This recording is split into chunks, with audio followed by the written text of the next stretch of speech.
So what do you see as the priority issues for Nebraska Democrats these days? Barb, I think the number one issue for us is a lack of leadership, if you look at this state. Mm-hmm. You know, we have a congressional delegation that is predominantly Republican and that has really let down Republicans and Democrats throughout this state. And we have had the tremendous opportunity to change things for Nebraskans, and the folks that we have elected have not done that. There was recently a story in the Omaha World Herald about Adrian Smith and his first 9 months in office as a congressman from the 3rd District. And the beginning of the story said something like, he's still trying to find his way in Washington 9 months later. And the fact is that he hasn't proposed any legislation other than the only legislation he's really proposed that's gained traction is something congratulating the Nebraska women's volleyball team for their national championship, which I think we should do, but I think there's some issues that really are of importance that we need to look at. And so, you know, if we look at our governor, we see someone who isn't taking the lead and isn't someone who's being a visionary for this state. He's someone who is governing by task force. He says he's investigating everything, looking into everything. We never seem to gain any traction. He's a nice guy, but we're not going anywhere as a state. And so he seems very reactive. He is very reactive, and I think that is where Republicans are today. They're almost on the defensive. Because I think we're gaining traction as a party, and that's uncomfortable for them. If you look at the 3rd Congressional District race in 2006, you'll see that, no, we didn't win, but we came pretty close. And that was, I think, a point of concern for Republicans and in other races across the state as well. So I think that is one thing that we as Nebraska Democrats have to realize. Nebraskans throughout this state, Republicans, Democrats, Independents, are yearning for leadership, true leadership that will stand up and fight for the values that we all possess. And then I think if we go down into the issues more specifically, property taxes are probably the number one issue facing Nebraskans today. If we conduct a poll today, which we've had in the past, that always pops as the number one issue that people are concerned about. We need to really look at the way we tax property in this state. We need to realize that it is a statewide issue, not just a local issue.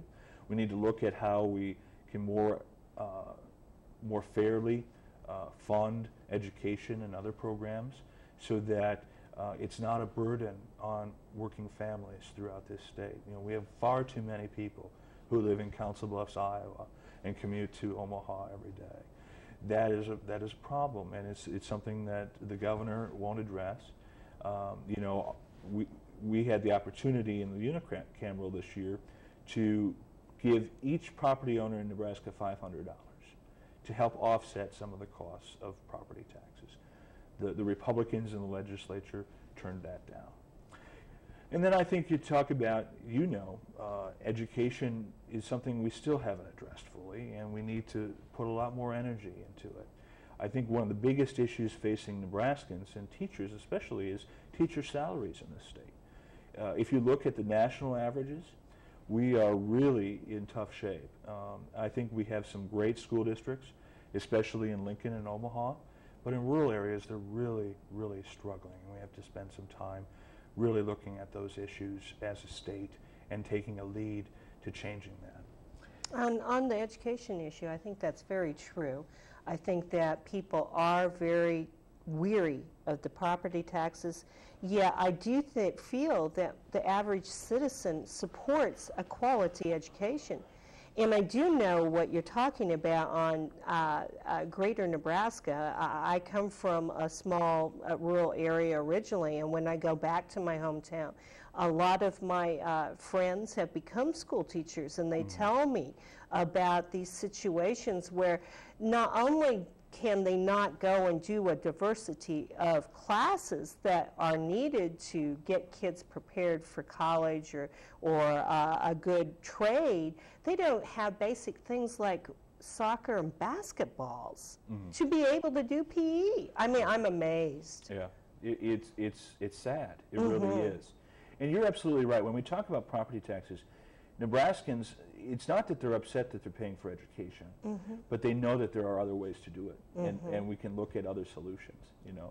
And so, one other issue I would say that we really need to stand up and look at as a party and to provide leadership is basic civil rights. You know, I think one of the most disappointing things in the legislature this past session was 475. And the floor debate that went on that issue should embarrass everyone in this state. When you have senators like Tony Fulton from Lincoln talking about connections to homosexuality that I thought were gone in the 1970s, and we're still talking about them today. We need to find candidates who will stand up and say enough is enough. And to let our viewers understand, 475 was simply going and allowing gay and lesbian people in the workplace to not have to fear for the job because of their sexual orientation. Certainly, if there were a problem with their job performance, that's another issue. It's just simply saying that gay and lesbian people can be employed, which is a pretty basic right. Absolutely. I mean, we're not talking about marriage. We're not talking about different rights for different people. We're talking about the basic right to come to work in the morning and not be afraid that you're going to be fired because of who you are. And that is one issue that we as Democrats need to stand up once and for all and say enough is enough.